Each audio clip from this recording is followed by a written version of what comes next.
So yesterday was the business update. It cleared up a lot of things that people were asking about and worrying about when it comes to the future of Xbox. Mainly, one of the things that people were most worried about was the future of the Xbox hardware and what would happen to their digital content. And they were very clear that more hardware is coming.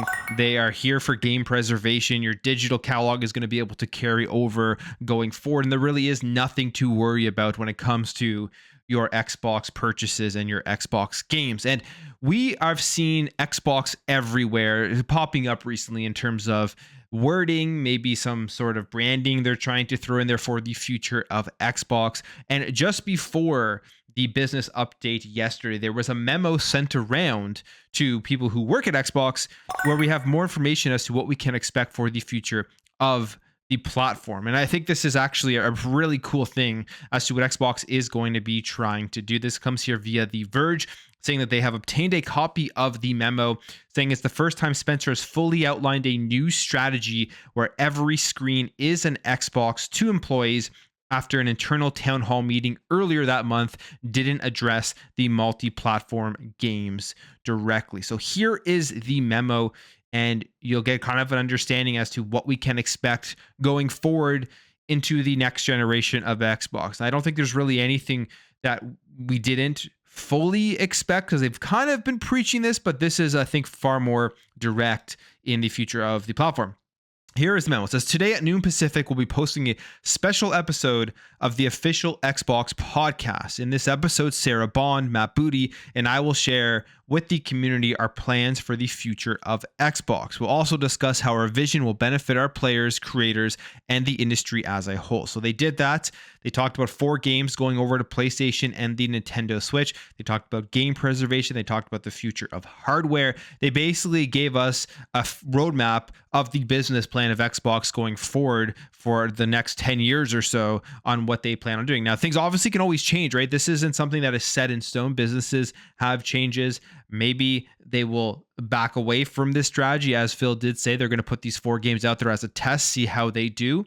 It doesn't mean really anything about future games coming over or them stopping future games, but they will collect that data. And if people are enjoying this on PlayStation and Nintendo, you may expect more games to go over. If they aren't, people aren't buying the games or spending time playing the games that they do decide to bring over to PlayStation and Nintendo, maybe that will be the end of this little test that they are doing.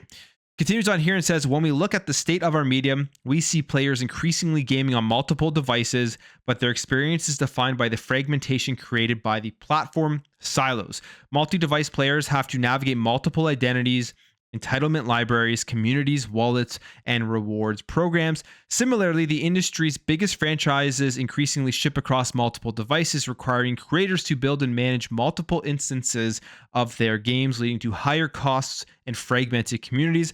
All of this friction creates a tremendous opportunity for us to meet the needs of multi-device players and creators. And what they are saying here is they know that their audience within Xbox is a finite audience. It isn't going to be reaching people across everywhere else, across the PlayStation and across Nintendo. And I think what they're insinuating here is they want to be able to get those communities all into one place under one ecosystem.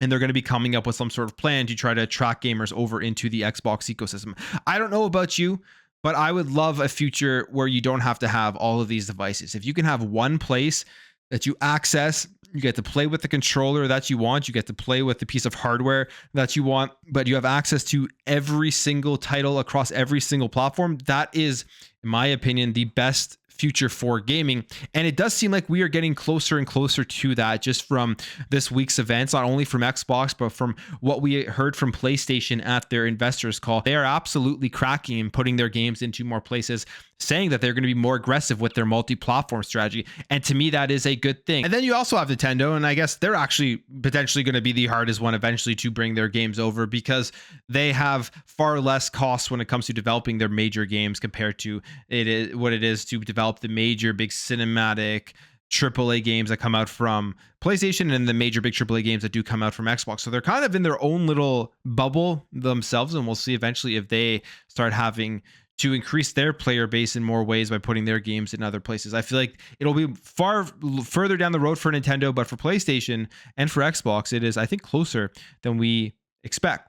He continues on here and says, we have different visions for the future of gaming, a future where players have a unified experience across devices, a future where players can easily discover a vast array of games with a diverse spectrum of business models, a future where more creators are empowered to realize their creative vision, reach a global audience, unite their communities, and succeed commercially, a future where every screen is an Xbox.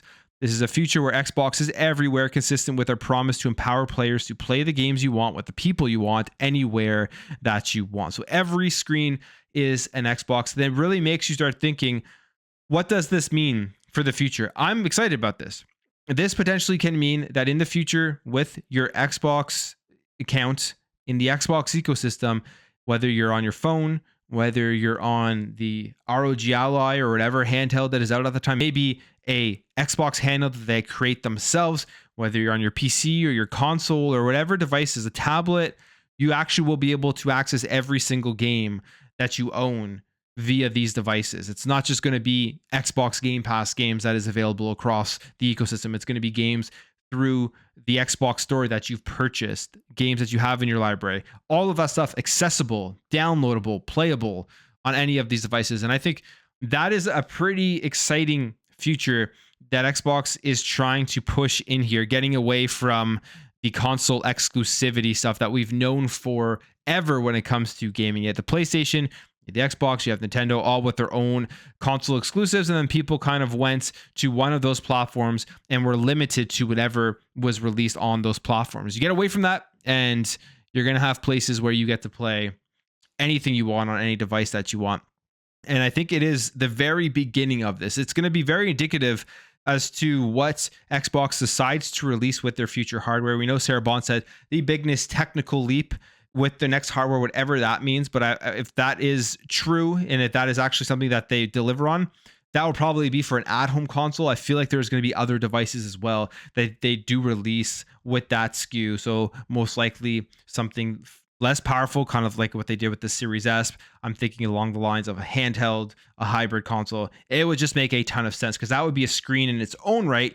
And you would get rid of that whole narrative about the console that is hurting game development that we've seen throughout this generation. There's been far more positive experiences with the Xbox Series S than there have been negative, and I don't think it has hurt this generation at all, but people still run with that narrative, even though I think the vast majority of the data says that isn't true. But if you put out a handheld with its own screen, you kind of get to circumvent that narrative because you have a reason why it is less powerful than the current generation of consoles on the market. And it's because you're taking these games with you on the go. I think the battery life is something they're going to have to really work on as well. That will be huge in making sure that the future is being able to take your games wherever you are. Because right now with the PC handhelds, it's like 2 hours, 3 hours max of battery life when you're playing major games. But this was a memo that they sent around. Xbox Everywhere is seemingly the future. And we'll probably be hearing more about this stuff as we get to the end of this year, going into next year, and then launching into the next gen of Xbox. But I will leave the video there, guys. If you did enjoy this video, hit that thumbs up. If you're new here, hit that subscribe, and I'll catch you guys in the next video.